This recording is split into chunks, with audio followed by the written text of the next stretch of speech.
Yo, what's going on, guys? With the Human Being, man. Welcome back. This is the 4th episode.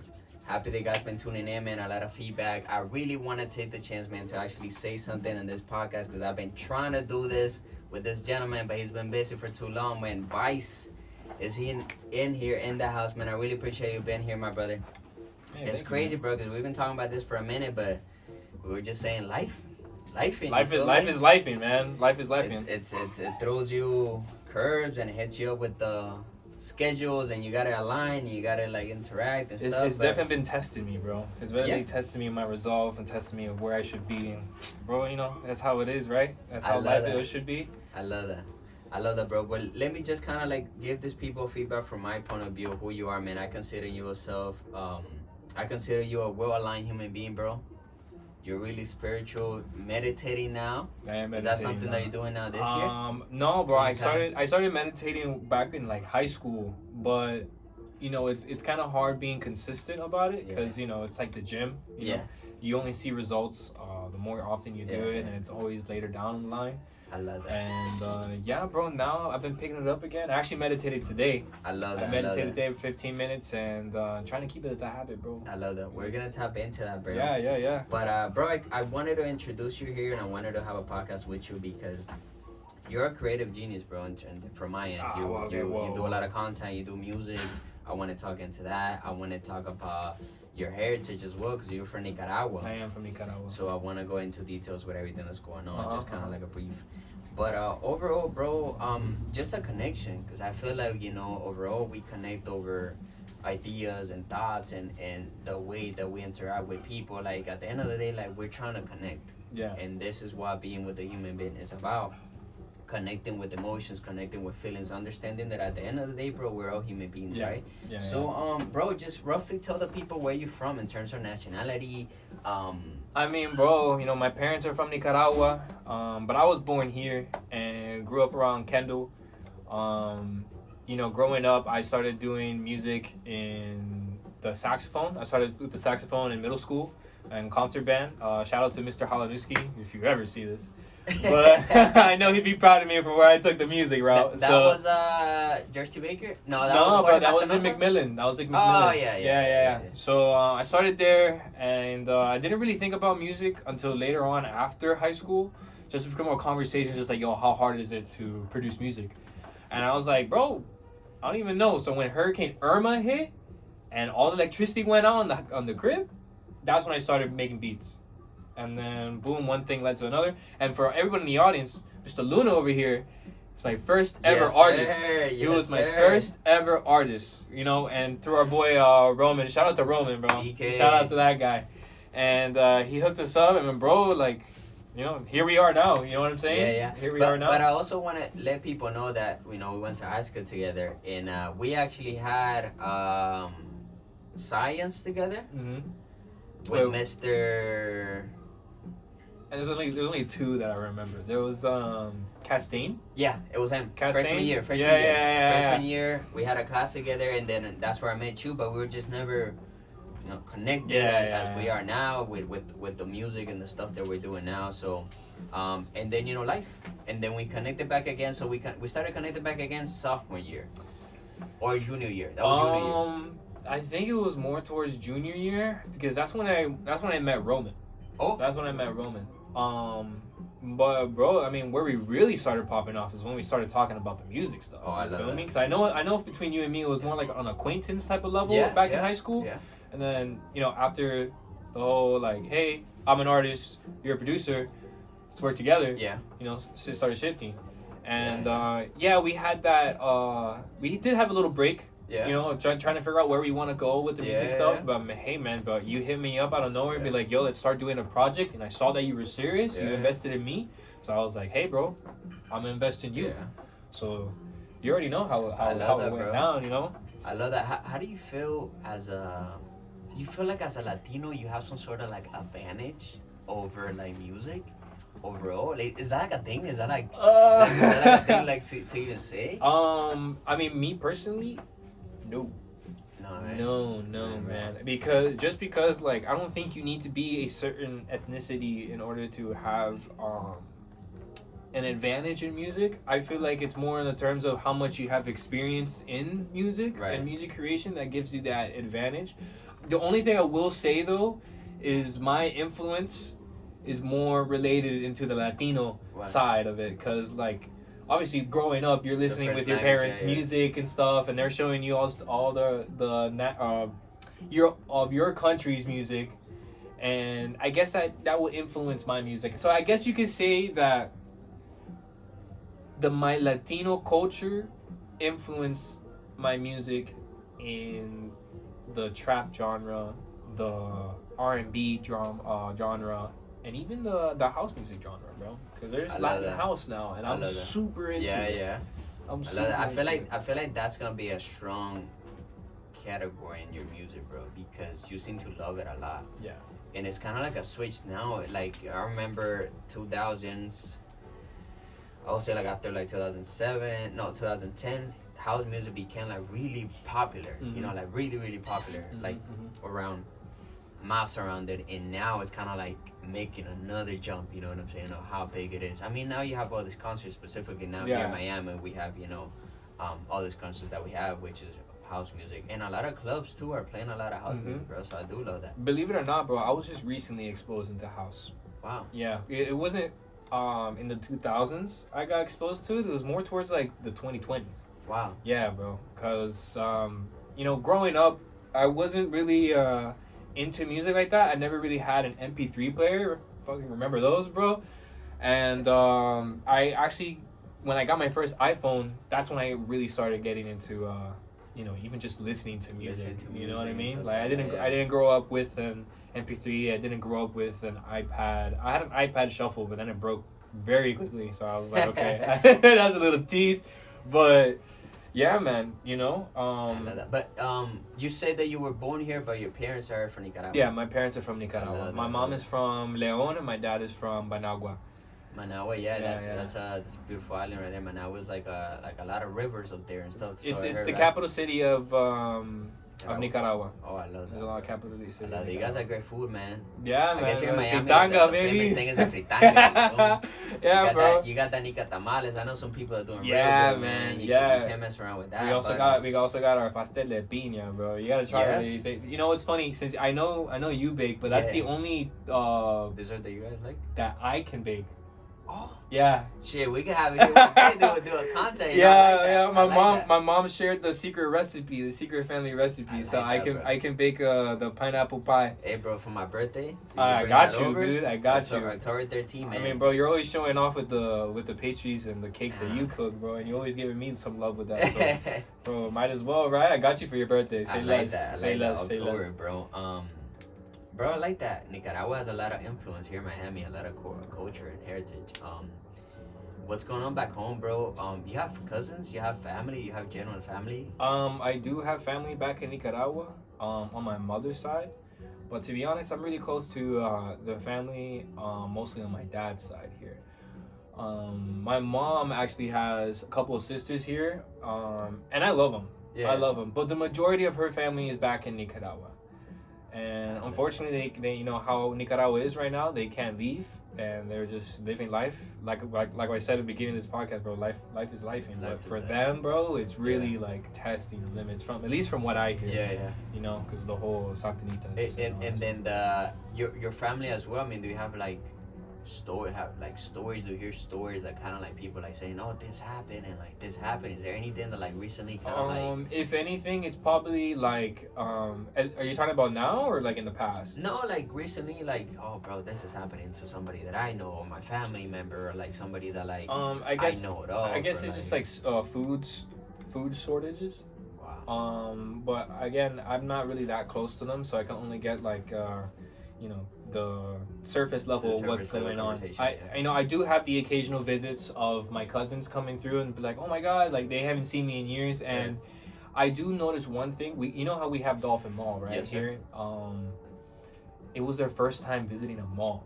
Oh, that's great. Yeah, and they were so surprised of all the things that are available to them in one place. Wow. They were having so much fun in a retail marketplace where you and I are just like, it's normal for us, So like seeing that firsthand, it's like, it's a little eye-opening of just how grateful I am for the life that I have here, and how like lucky I am for like I'm in a country where I can be free, and a lot of things are available to us, and compared to the life it is in Nicaragua, you know what I mean? And sometimes I feel like we don't even appreciate it, you know, like we just look over those stuff and we don't realize. We definitely do, you know. I feel like for the most part, people are just enjoying their lives, living in the moment, and you should feel grateful sometimes, but you shouldn't feel like, you know how sometimes you feel kind of ashamed of how much of a good life you have. You know, or at least for like some people.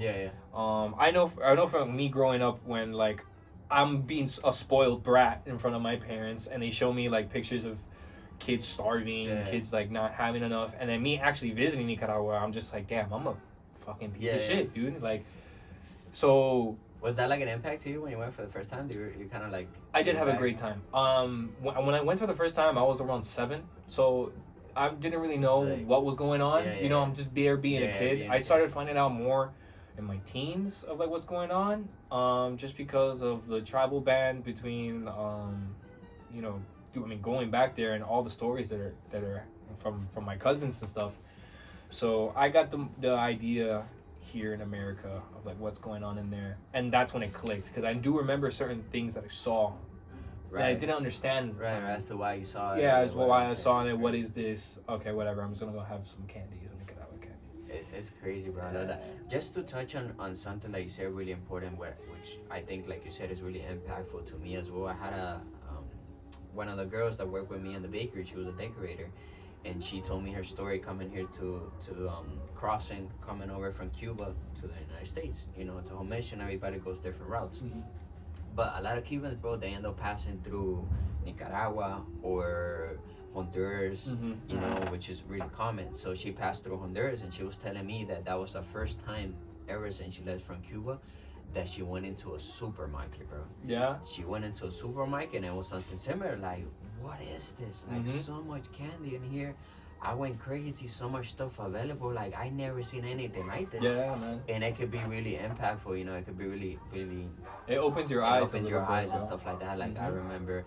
And even here in Miami, like, I get, you know, Yarden, the big guy, he's always telling me, bro, you get out of Miami, you get to explore how big the world is. And sometimes we overlook, bro. We overlook a lot of stuff, or we feel like we're like in a small city, but you get out and it's like the whole world's out there, you know? Yeah, man. You be stuck in a bubble. You be stuck in a bubble. And then your environment as well, too.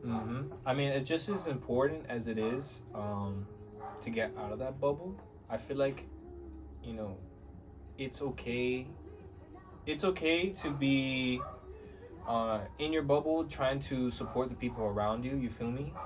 And then having that occasional outside of the bubble, outside of the box, will impact the people that you have at home. You know what I mean? Yes, sir. Yeah. So yes, sir. Influence the people a lot more to kind of like open new ideas and stuff like that. Bro, just give me a run through of how you even started making music. Like, how did that even come up? Because that's what you do on a daily basis now. Like, yeah, man. It's definitely a surprise. I mean, mostly through that conversation, just random conversation of, hey, how hard is it to make music? And then me actually doing it. That was the first step.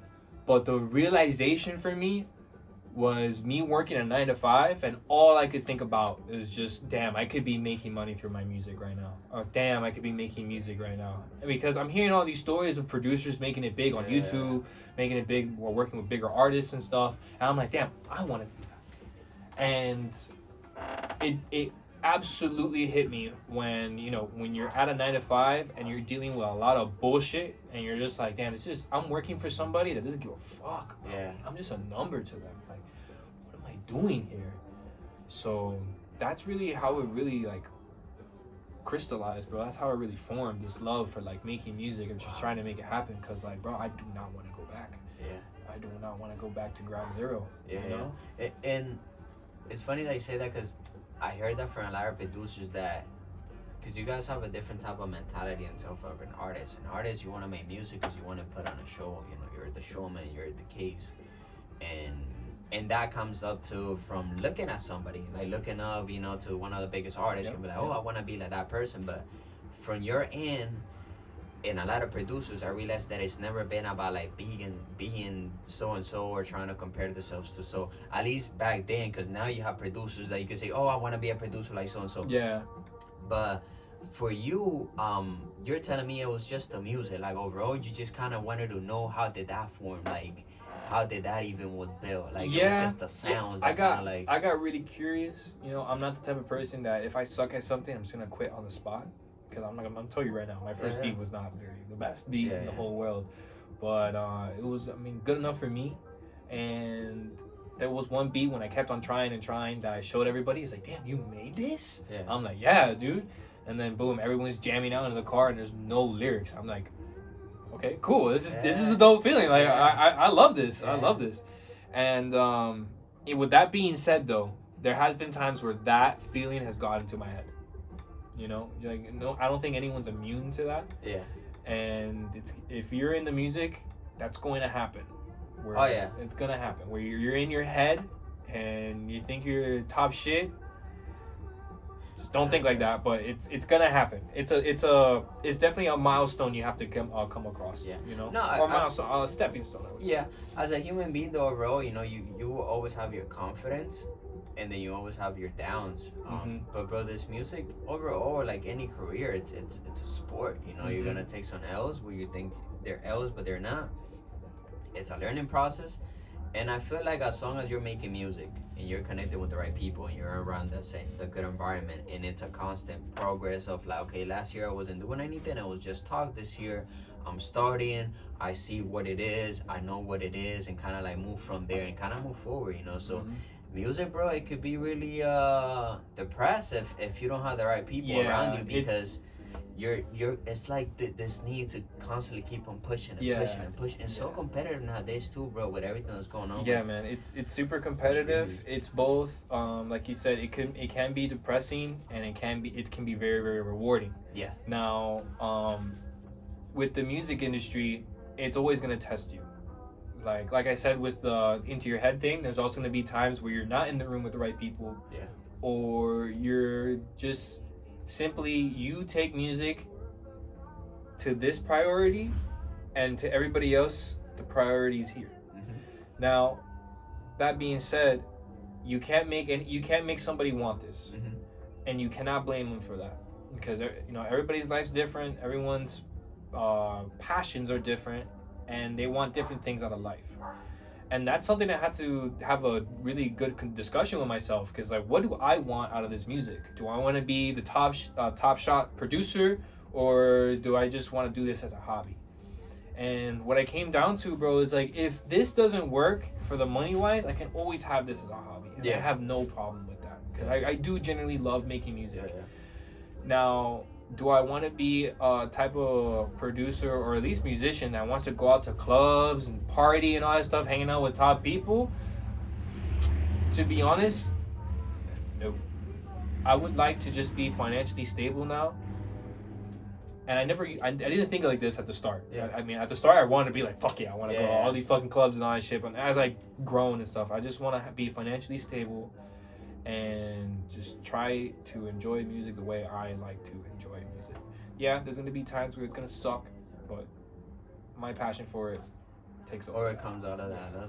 And you said something important, which kind of brings on the next thing that I wanted to talk about, was the process of growing as an artist. Because you are an artist. You know, to me, when I think of an artist, it's just the word for a creative person, whether it could be in the kitchen, whether it could be in music and sport and art, sewing. Like, you're an artist because you created that. What's an art? You know, you're the artist. So now, being an artist, it's considered so many things, bro, because you gotta be it all now. It's like, you gotta be business, you gotta interact with the people, you gotta network. And you took me to one of the first events that actually opened my mind about what it would be to have a release party, and how would it go about networking. And you saw that to me it was kind of natural, but it's life, bro, little things like that. So for you, in terms of like business, where do you feel like you kind of like understood like this is an actual business? Like when did you like click that in your head and kind of like understood like, damn, business is not just music. I mean, music is not just business.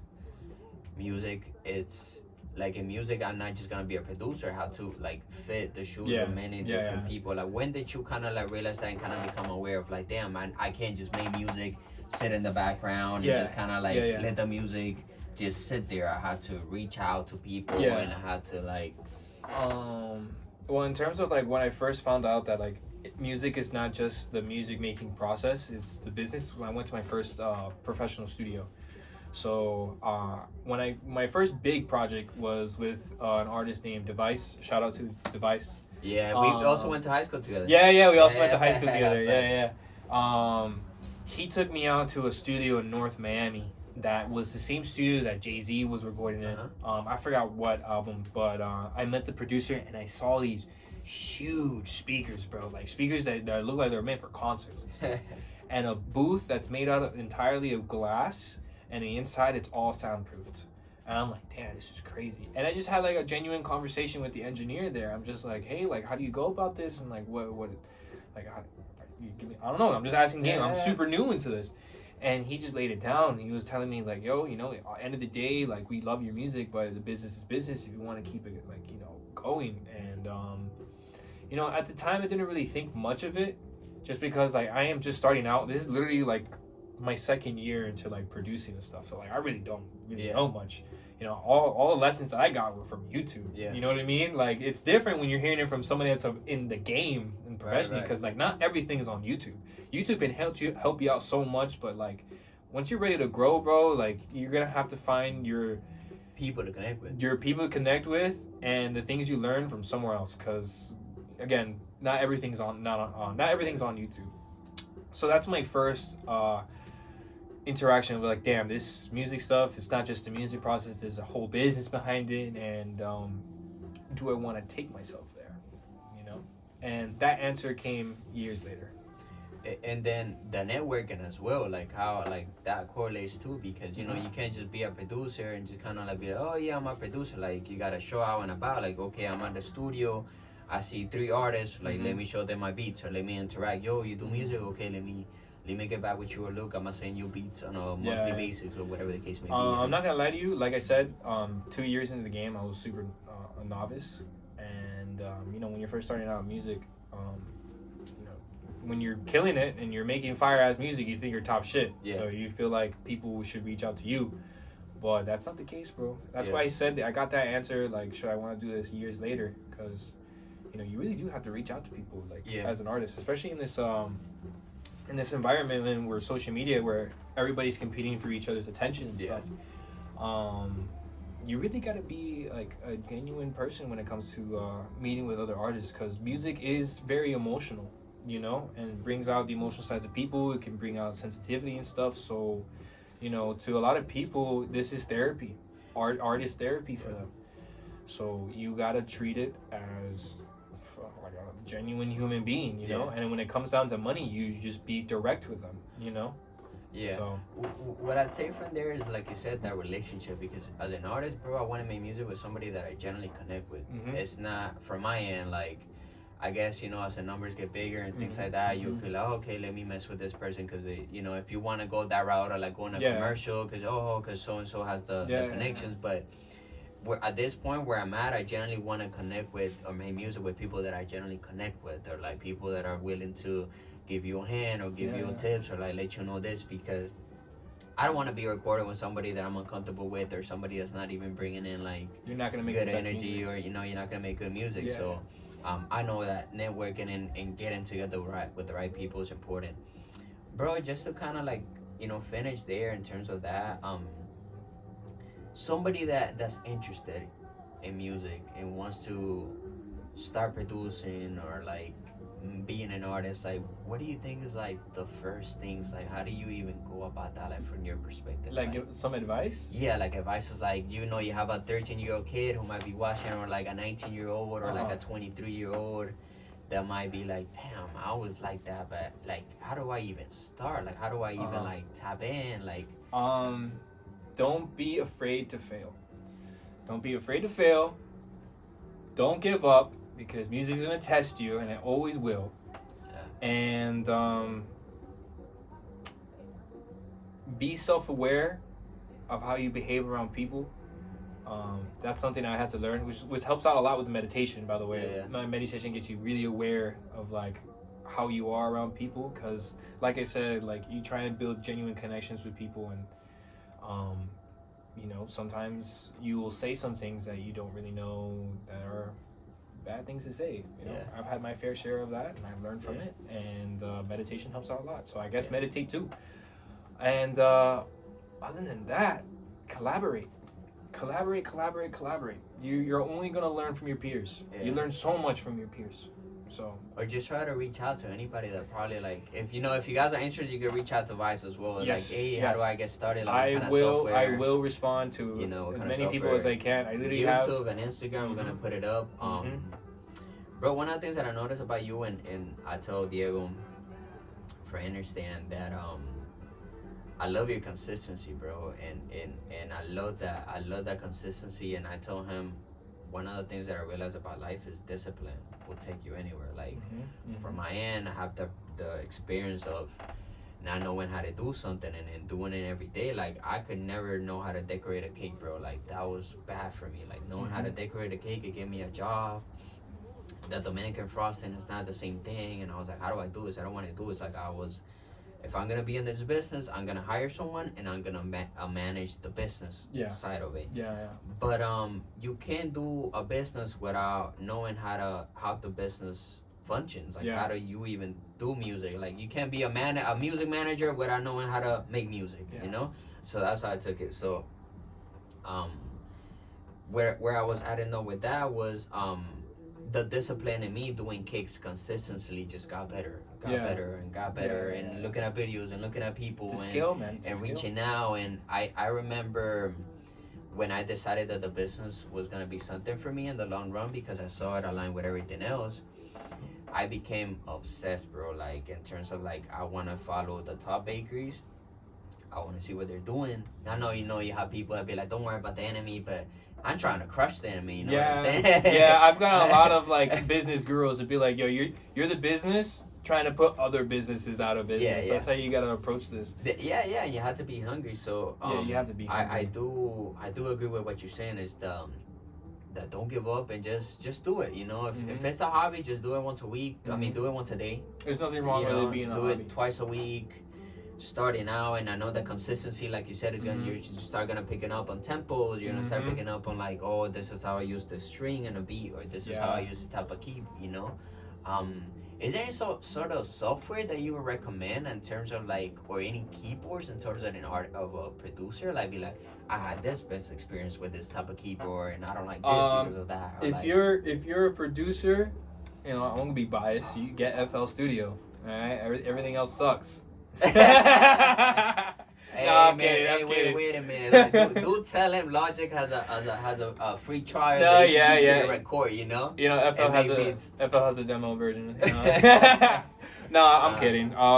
You know, try out any software you want. I always started with FL, and I just grew in love with it. I don't think I'm gonna change anytime soon. I know other people have different opinions on Ableton and Logic. Shout out to Kill. You know, he uses Logic and he really fucks with it, and I see him very proficient in it. Yeah. So, and he started out with FL. So he started out with FL. He did tell me that. That, so. But that's for you for a producer. If you're an artist, engineer, you do Pro Tools. Yeah. Pro Tools changed the game for me. Like, there's so many things that. All right, for example, FL Studio, Ableton, they have one flaw. Well, it's not a flaw, but here. You start recording, and whatever you start recording, it will pick it up. Simple, right? Now, you do it in Pro Tools. Whatever you say before you start, you press that recording button, Pro Tools will pick it up. Wow.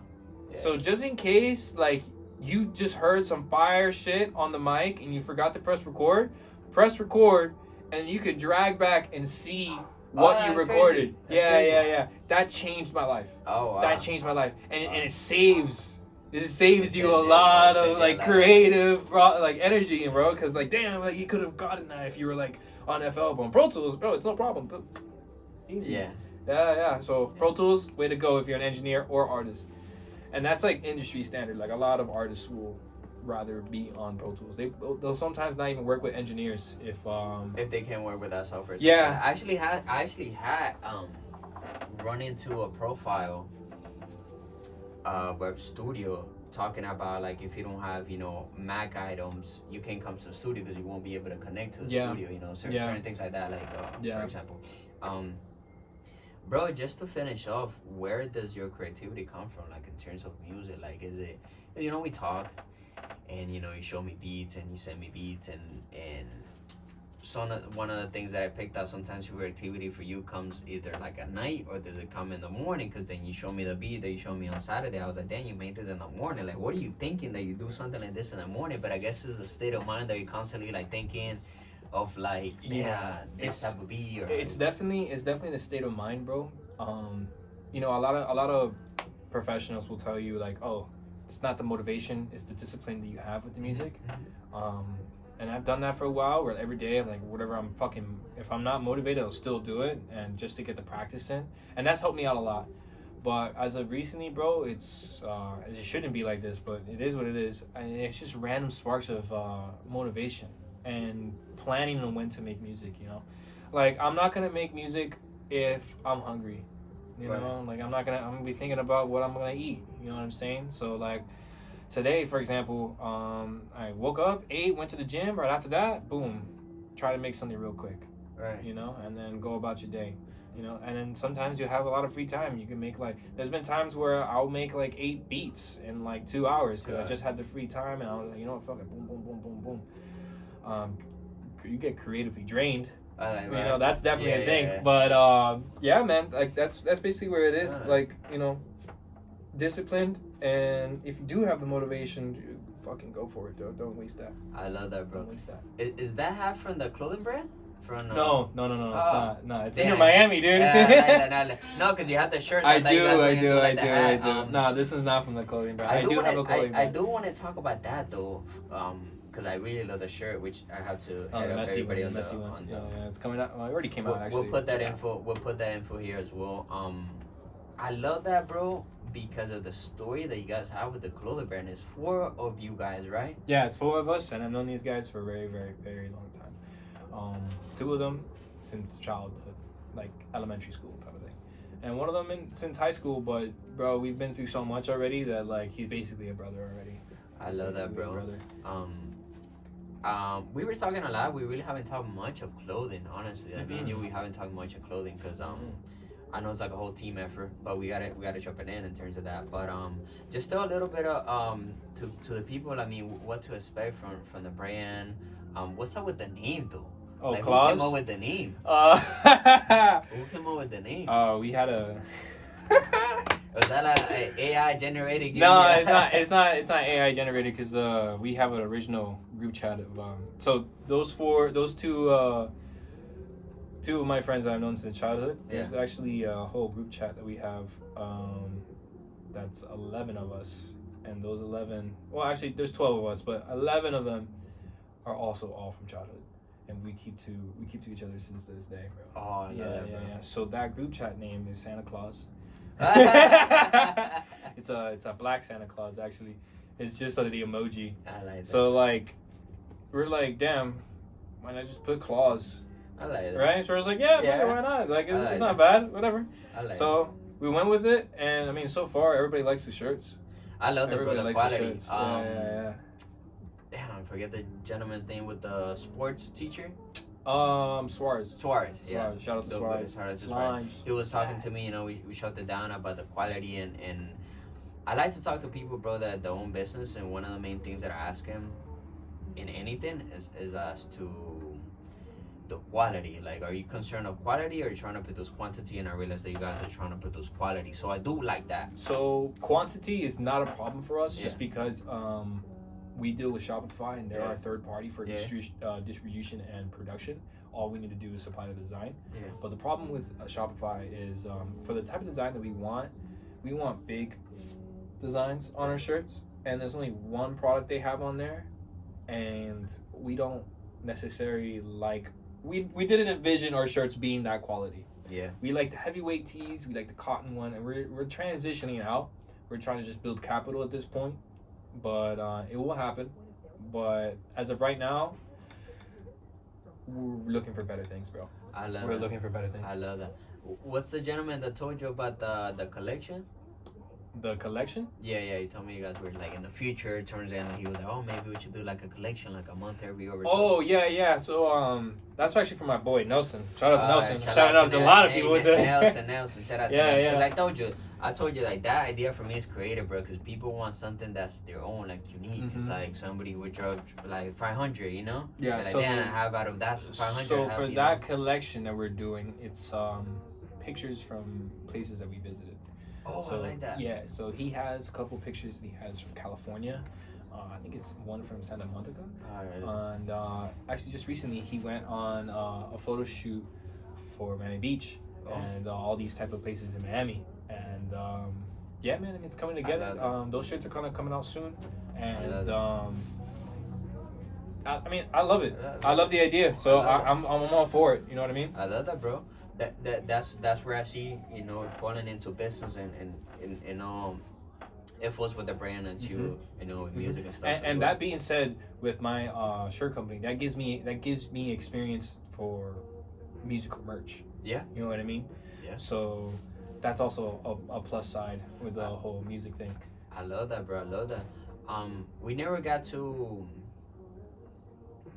talk about how, in general, like, you got to, I wouldn't say exactly the place that you're at now, but I kind of want to just talk people a little bit of how, you know, you put yourself in the position that you're on, where you have access to a studio. Now, don't tell me the whole story, but I guess you could tell me, look, I met so-and-so, and I want people to also understand, like, you just need to reach out, you know, reach out. I know you had told me that you met with one of the producers, you guys connected, and then they told you, oh, come to the studio.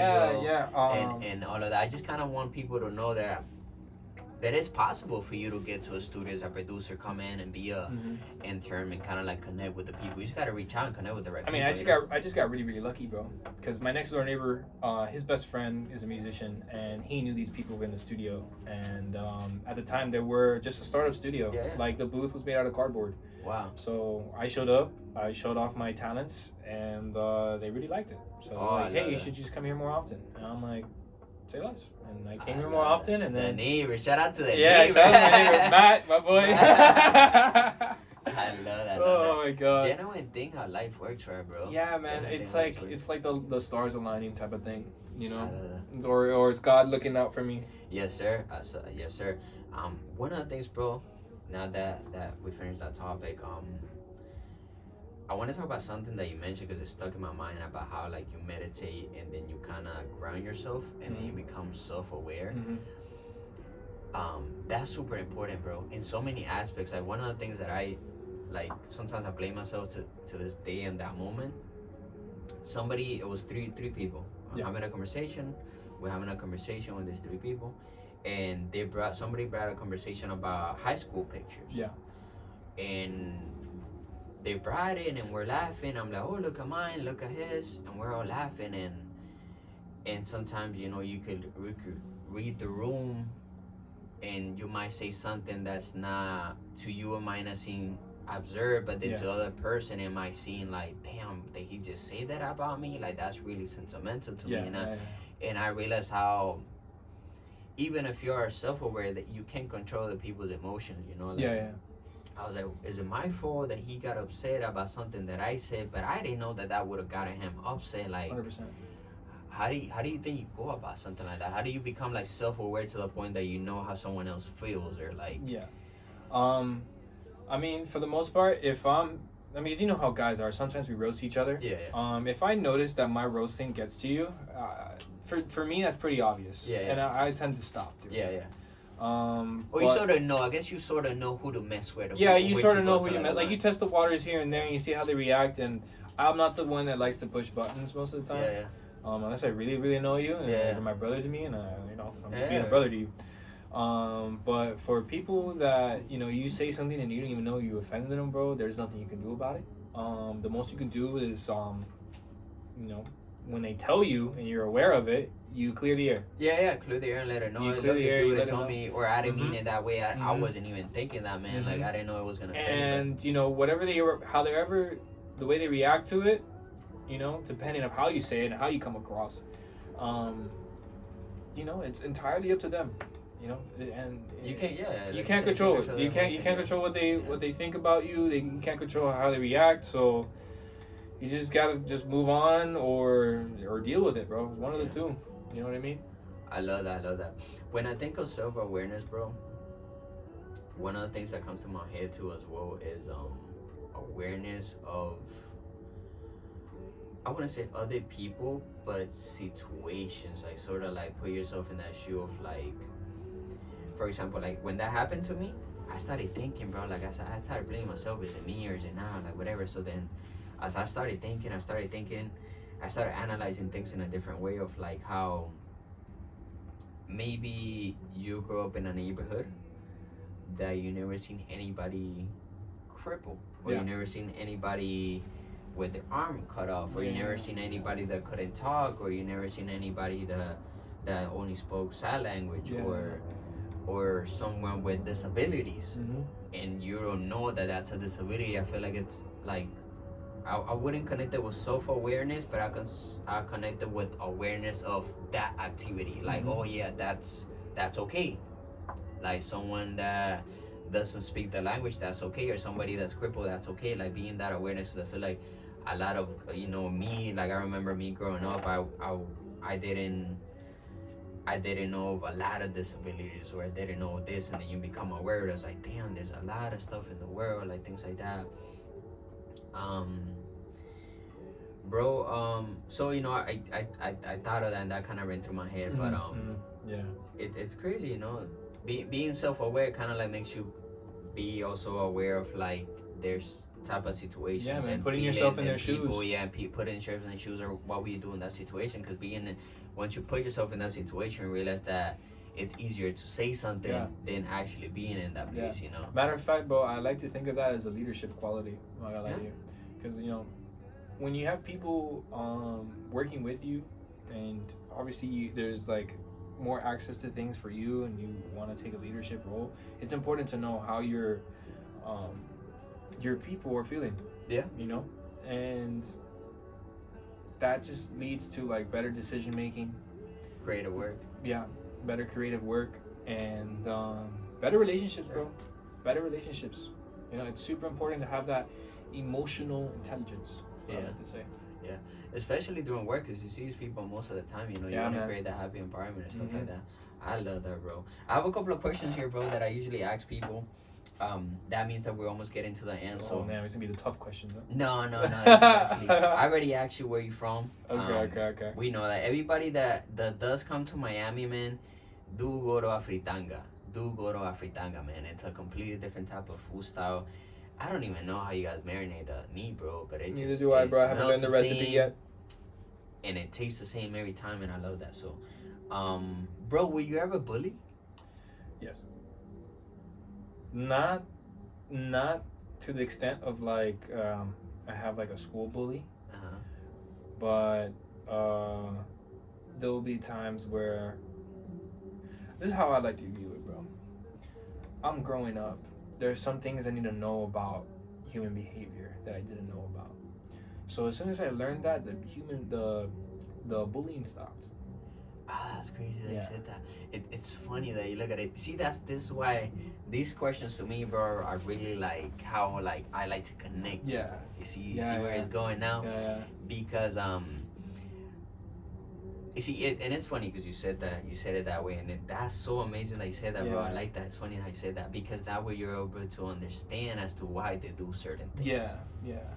I got bullied as well, but I got bullied because of the lack of the language. You know, to this day they still make fun of me for not saying correctly. But when I was a young kid, it was a little tough, bro. Not being able to communicate. Not being able to understand, and sometimes you get intimidated, like, damn, these people talking about me. Because it sucks, because growing up, you don't know, you only know how you talk with your friends, you feel me? You don't know how to talk to random strangers, you know, not random strangers, but like other people in your school that you're not used to talking to, you know? So when you talk to them and they look at you different, obviously, like, there's someone that's gonna make fun of you, and that's cool. That's what it is. I love it. But once you learn that behavior, bro, yeah, it gets easier. It's funny that you say that, because that would be a point of that would be a point in terms of how do you overcome something like that? Like, you know, somebody's getting bullied out here, just kind of like, I guess you will have to let them know, like, look, understand that these people are doing this thing to you because maybe they're struggling at home, or maybe they just don't know how to properly, like, greet a human being. They just don't have that proper human communication to be able to tell you, oh, look, like, I'm fighting or whatever, and I'm trying to take it on you. Those are the type of things that I want to talk about and push with the podcast as well. I want to have this content on a weekly basis where I make a post and we discuss this type of stuff about bullying, activities like this, and stuff like that, because those are things that make us human being and kind of, you know, your inner stand. Your inner stand. Shout out to inner stand. Shout out to inner stand. Shout out to inner stand. Bro. You got any pets? Dude, I have a dog. Yeah, I have my brother's dog right now. Yeah, it's not mine. But you have a dog. Yeah, I have a dog living with us right now. Yeah. But before that, you had a dog. I had a dog. Yeah. I had a German Shepherd and had a boxer and a Labrador. How was the German Shepherd? How old? Yeah. He was like 13. Wow. Yeah. That's why I asked you, because I know that. Yeah, he's 13, and the other one, she was, I think 14. Yeah, names, bro. Yeah. German Shepherd was Poncho. Shout out to Poncho. So you want to see this. And the other one, Roxanne. Roxanne. I love that. Yeah, beautiful dogs, man. Dogs are beautiful, man. They teach you more things about being a human than any other human can be sometimes. Oh yeah. It's weird, right? Kind of like looking it's at weird, a baby. right? Like, I wouldn't say they're like so a baby, they're but it's so like genuine, bro. Yeah, it's like a genuine. They're so genuine, and then when you see them and they're finally like pass away, you're like, fuck. Dude, there's really no other human being that's like every single time you come home, they're so excited to see you. Damn, you know, and you're like, damn, I gotta appreciate those moments. That's crazy. I do want to look back at this, what I'm about to say now, but I feel like as we move forward and with technology and understanding, I wouldn't say we're gonna talk to dogs, you feel me? But I feel like we come to an understanding of there's actually a documentary I can't really go into because I don't know all the details, but they helped you interact with anxiety and depression and other stuff, and I feel like as we go forward with technology, we'll come to a deeper understanding of that relationship with the pet, especially though. I mean, it's like you said, bro. Like you know how the meditation is and becoming self-aware. You kind of notice some emotions that come with your dogs, or any type of pet, really, because you start learning them. You start knowing how their behaviors are, what they don't like, what they like, and like you said, with technology, I just feel like with training, you can communicate better with your pet. Yeah, you ever seen this guy Caesar? Caesar, the Mexican dude? No. Wait, the dog owner. The dog whisperer. Yeah. The dog whisperer. Yeah. I love that guy. Yeah, that guy's. I mean, he knows it. He knows what's up. He knows how their behaviors are and stuff, and like, who needs to be the alpha and all that stuff. So and communicating stuff like that. Like, so one of the things that I remember from because I follow him on Instagram. He was like explaining how like sometimes a dog won't go to you because he could sense your energy. He could sense you being like tense. He could sense you like being, like I was calm and then you come in here and I don't know you, but your energy is just too strong. I gotta bark at you. I gotta fucking see what's going on with you. You know, so that's what I do. So that's what I'm saying. As we get on, I feel like we have a deeper understanding. So I'll get back to that. Bro, what would you say to your 13-year-old version? Like, what would you say to your 13-year-old like self? Stop playing so many video games. Yeah, man. If I were would you play, but you a PS guy? Oh, I was everything, bro. I had a PlayStation, and then when that broke, my brother would get an Xbox, so then I got the Xbox. And Call of Duty type of guy, or more like I was definitely Call of Duty type Call of Duty, but I was also Halo. Oh, Halo. Yeah, I played Halo, but then I started with the new Halo, right? Yeah, they are. Yeah. Have you ever seen the movie? The movie? Yeah, there's a movie. There's a Halo movie. Halo movie? Yeah. Halo Legends? Is there a movie? There